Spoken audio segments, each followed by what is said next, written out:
The following story was just submitted to me a few days ago.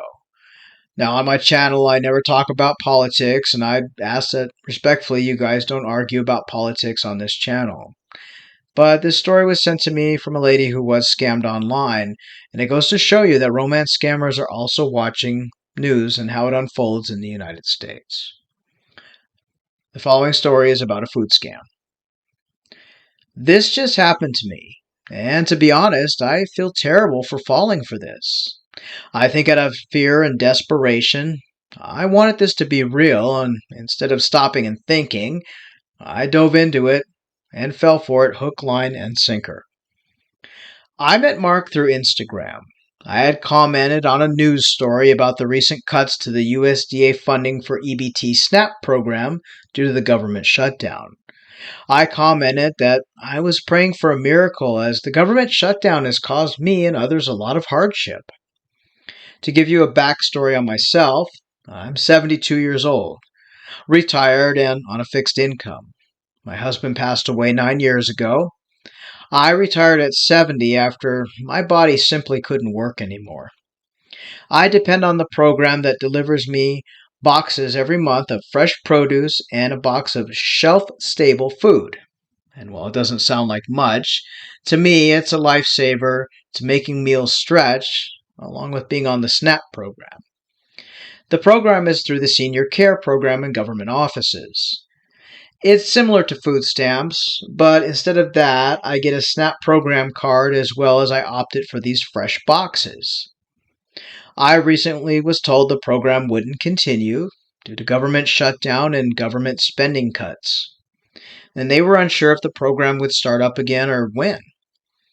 I was informed they would keep my information, and when the program restarts, I can reapply and begin service again. And while this doesn't make or break me, it definitely hurts my meal planning as I was fearful I might run short on food on some days, and if the program doesn't start up again, I'm not sure what to do. I really don't think I'm physically able to go back to work full-time or maybe even part-time. So, my commentary on Instagram was regarding the shutdown and how I had written about how the fresh boxes help so many seniors and it's such a great program. I hope it restarts again. This Mark messaged me after replying to my comment saying he understood and he would DM me. Soon I realized my messenger had a message from this Mark person. His profile photo was a man in a suit with a red tie and a black jacket. His lapel had a little American flag, and it looked very sharp. He looked like a professional or a politician. He said he worked for the USDA Food Source program, and he was reaching out to seniors in need and asked if I needed some supplemental food until the government shutdown starts up again. I told him yes, I was interested. Mark then sent me a list of meats I can choose from, which included New York strip steaks, ribeye steaks, chicken, and more. And he told me which number I needed to pick. Basically, he had messaged me a list of boxes 1, 2, 3, 4, and so on. And each box had different things.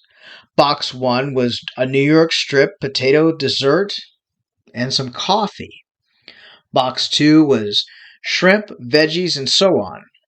I told Mark, well, I'd love to get box 3, which was chicken, shelf-stable veggies, and rice, and each box would weigh 75 pounds worth of meat, which was quite a lot, and I thought that would last me through winter as I have a little freezer. Mark told me I could pick as many boxes as I wanted, and I told Mark, I only want one. I live alone, and I can't eat that much food, and I'm not greedy. One box would suffice, and it would be amazing. Mark then sent me his email address to write to him, telling me to request a fresh box application. The email was a Gmail address, and I asked then if he would email me a form, and he said he would. I could fill it out online and send it back. When I received the form, it asked for my name, address, income, occupation, any assets I had, and if I had a checking, savings, or credit card, and did I own or rent my home. To me, it looked like everything you would fill out when you went to apply for these type of programs in person. and it asked me to fill the form out and email it back along with a copy of my driver's license, a copy of my social security card, and a copy of my debit card to secure the $3.99 delivery and processing fee. Well, I guess I wasn't thinking, and I was more excited about the box. I filled out the form and submitted it along with a copy of my driver's license, social security card, and my debit card. I was told I'd be charged $3.99 for the shipping fee of the box, and it would be delivered FedEx to my home. Also, I had to include the back of my debit card, which that was my security code that was on the back and the expiration date. I received a reply about 30 minutes later from a man calling himself James. He said he was in charge of the USDA Fresh Box Shipping Program and that I had qualified for the program. He also asked me if I wanted extra boxes, and I told him no, just the number 3 box, the chicken and veggies and rice, that would be perfect for me.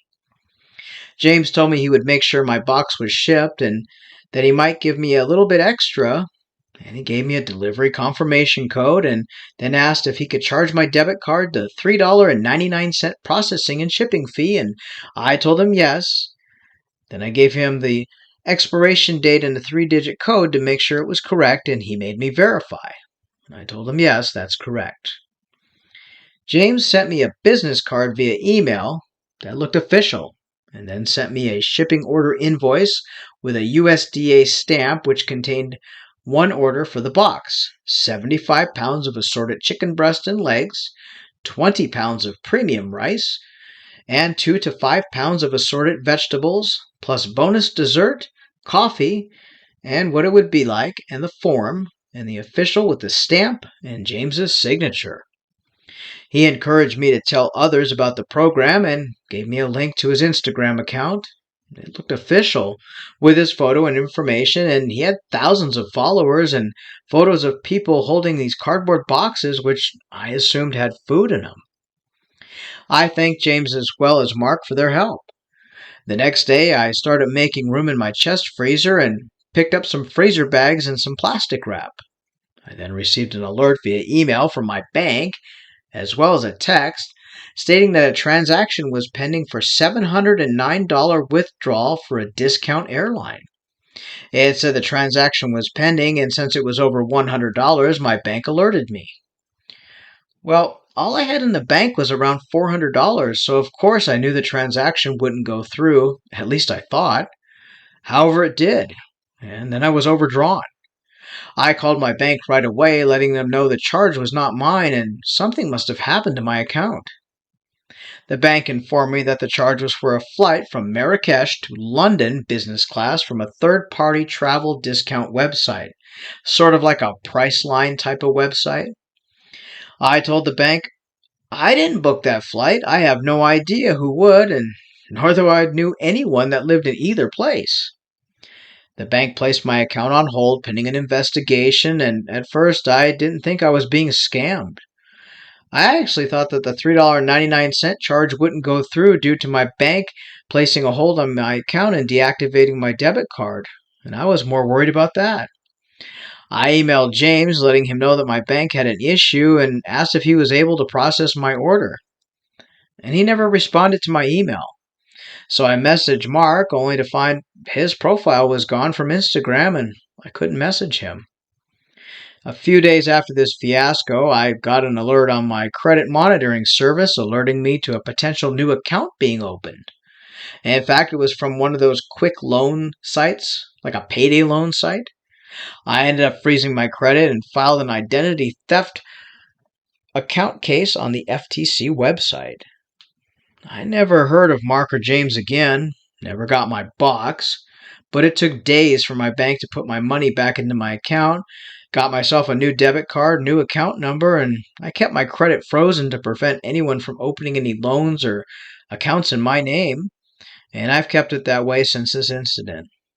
Unfortunately, it didn't take much longer, and my money was back in my account. Otherwise, I would have been in real trouble because I have to pay my other bills, getting food, and getting my Social Security as a direct deposit. It had a domino effect, which was really scary to think about. Since this incident, I started getting more government agent messages. I warned my friends about this and hope others can be warned. If you need food or help, go to a church or a food bank. Drive to them in your town. Don't fall for a scammer pretending to be a helpful person. Thank you, and greetings from California. Story number 2. I recently injured myself at work. It's a long story, but it left me temporarily disabled. While I was receiving workman's compensation, and as a side note, just so you know, I crushed my ankle during this workplace accident. 2 surgeries later, and I'm still recovering. While I was getting some money from workman's comp, it left my finances tight, at least while I had to recover. I ended up spending a lot of time online, especially on TikTok, scrolling video after video, wasting time while I was laying there, and I debated on how I was going to survive while recovering. You see, the workman's comp, you only get a percentage of your paycheck wage, so things got real tight. I was writing on a funny TikTok skit about warehouse workers and forklifts, and yeah, that's how I crushed my ankle. I mentioned that you only get a percentage of your wage, and I mentioned what had happened to me. Well, this guy named George replied to my comment, telling me he was sorry to hear of my accident and asked if I filed for assistance through the Benefits Center for Injured American Workers. I told him no, I've never heard of it. He then sent me a message and opted to follow me on TikTok. Well, I'll never know as I don't create any content, so if you follow me, you'll see nothing. I only reply to some video creators. Well, George told me he works for the government, securing financial payment for workplace accidents, and he explained that it was a supplement to workman's comp, and I could choose $10, $20, or $100,000. I was intrigued by this as I've never heard of such a thing. He asked for my email address, which I gave him, and soon I had a message in my inbox from George. He sent his photo, which was a man in an office, and it looked somewhat like a government office. He said if I could fill the form out, describe my accident and how much I would like. Well, I told him I crushed my ankle in a forklift accident. I've had 2 surgeries, pins and screws setting my ankle, and I'd be out of work for quite a while, but I receive workman's comp. It's just kind of hard to make ends meet and the money stretch. George explained that I should ask for $20,000. It would give me the cash to my bank account and it would help me cover expenses and bridge that gap. And then if I ran out of money, I could ask for more. That sounded so crazy.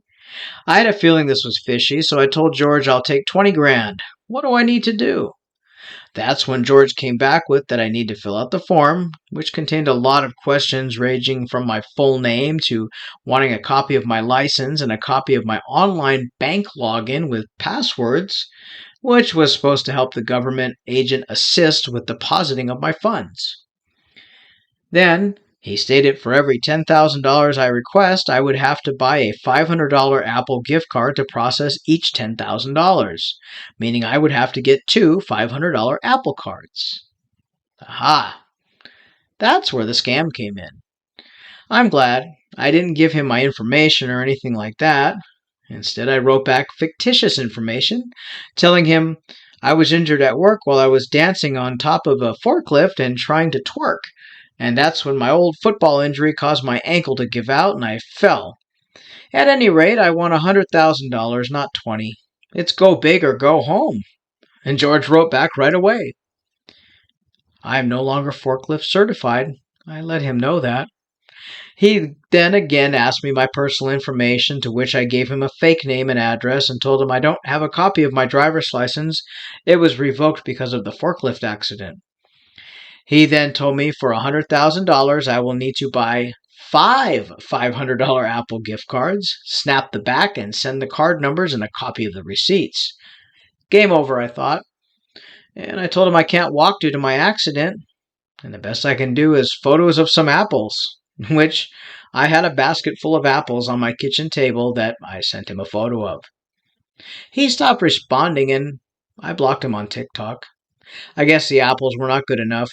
How do you like them apples? I can see how people may fall for these kind of scams, especially out of desperation for money, but don't let them fool you. Thanks. That's my story. We'd like to thank these 2 people for sharing their stories. It's really sad that scammers are using government issues now and government shutdowns as part of their scam. We are seeing more and more fake government agent profiles coming out in the recent few weeks, and I don't think it's going to get any better. Keep in mind, real government officials, EBT, food snap, SNAP program, those type of things are done in person in government offices. They're not done through social media. The same can be said for workman's comp. It's not done online through Instagram or any social media chat app or TikTok. So if you come across somebody like that who claims to be a government agent, the best thing you can do is block and move on. Until next time, stay safe, don't fall for scams, and hang in there. Take care.